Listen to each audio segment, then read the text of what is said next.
രാഷ്ട്രീയ കേരളത്തിൽ രാജീവ് ചന്ദ്രശേഖറിന് വലിയ ജനപ്രീതിയാണുള്ളത്. രണ്ടാം മോദി മന്ത്രിസഭയിലെ രണ്ടാമത്തെ മലയാളി അംഗമെന്ന നിലയിലാണ് കേരളത്തിൽ ചന്ദ്രശേഖർ ഏറെ ശ്രദ്ധിക്കപ്പെടാൻ തുടങ്ങിയത്. ഇക്കുറി ജനവിധി തേടാൻ രാജീവുമുണ്ട്. ബി.ജെ.പിക്ക് സേഫ് സീറ്റാണ് നിയമമെന്നും അതിന് കാരണം വർഷങ്ങളായുള്ള രാജീവ് ചന്ദ്രശേഖർ നേമത്ത് നടത്തിയ പ്രവർത്തനമാണെന്നുമാണ് രാഷ്ട്രീയ നിരീക്ഷകരുടെ വിലയിരുത്തൽ. മലയാള മനോരമ സി വോട്ടർ സർവേയിൽ രാജീവ് ചന്ദ്രശേഖറും വി ശിവൻകുട്ടിയും തമ്മിലുള്ള വോട്ട് വ്യത്യാസം 5% കൂടിയാൽ പോലും അതിശയിക്കേണ്ടതില്ലെന്നാണ് പൊതുവെയുള്ള റിപ്പോർട്ടുകൾ.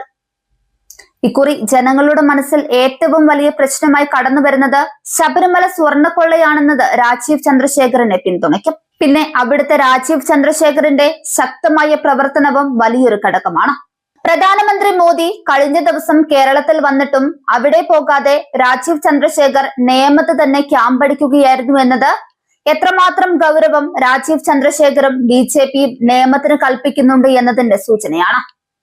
നിഷ്പക്ഷ വോട്ടുകളാണ് ഇക്കുറി രാജീവ് ചന്ദ്രശേഖറിന് അനുഗ്രഹമാകുക എന്ന് വേണം കരുതാൻ. കാരണം ചന്ദ്രശേഖർ വികസനത്തിന്റെ രാഷ്ട്രീയം മാത്രം പറയുന്ന നേതാവാണ്. ചന്ദ്രശേഖർ വിജയിച്ചാൽ നേമത്ത് വികസനം വരുമെന്ന് വികസനമില്ലാതെ മടുത്തു കഴിയുന്ന നേമത്തെ ജനങ്ങൾക്ക് ഉറപ്പിച്ചു പറയാനാവും. കേരളത്തിൽ ആദ്യമായി ബി.ജെ.പി അക്കൗണ്ട് തുറന്നത് 2016 നേമത്തിലൂടെയാണ്. പിന്നീട് 2021 നിയമസഭാ തെരഞ്ഞെടുപ്പിൽ കുമ്മനം രാജശേഖരനെ 3849 വോട്ടുകൾക്ക് തോൽപ്പിച്ച് ശിവൻകുട്ടി ബി.ജെ.പി അക്കൗണ്ട് പൂട്ടിച്ചു. ആ അക്കൗണ്ട് 2026 ബി.ജെ.പി വീണ്ടും തുറക്കുമെന്ന് പറയുന്നതിന് വേറെയും കാരണങ്ങളുണ്ട്.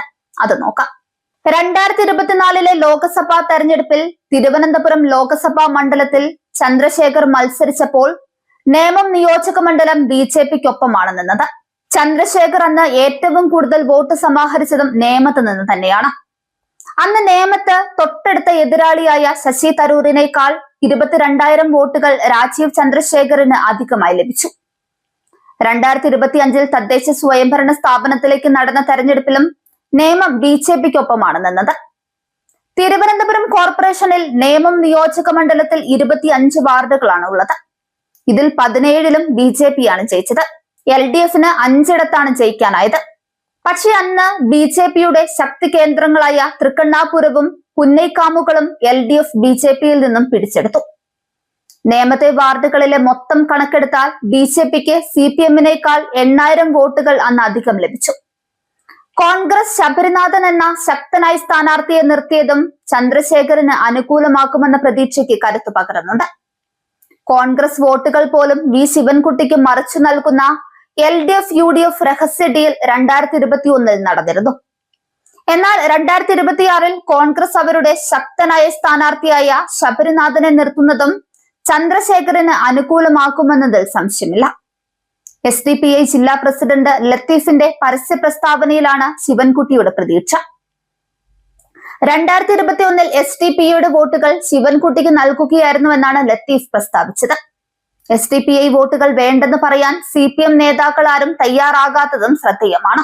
മണ്ഡലത്തിലെ മുസ്ലിം വോട്ടുകൾ ചന്ദ്രശേഖറിനെതിരെ കേന്ദ്രീകരിക്കാൻ SDPIയും മുസ്ലിം ലീഗും എല്ലാ അടവുകളും പയറ്റിയേക്കും. എങ്കിലും ചന്ദ്രശേഖറിനായിരിക്കും ഇത്തവണ ജയമെന്നാണ് ബദ്ധശത്രുക്കളായ മലയാള മനോരമ പത്രവും മനോരമ സി വോട്ടർ സർവേയും പ്രവചിച്ചിരിക്കുന്നത്. 89,693 പേരിൽ നിന്നും അഭിപ്രായം ശേഖരിച്ചാണ് വിപുലമായ ഈ സർവേ നടത്തിയിരിക്കുന്നത്. കേരളത്തിലെ നല്ലൊരു ശതമാനം ജനങ്ങളും വോട്ടെടുപ്പിന് ഏറെ മുൻപ് തന്നെ തീരുമാനമെടുത്തതായി സി വോട്ടർ കമ്പനിയുടെ യശ്വന്ത് പറയുന്നുണ്ട്.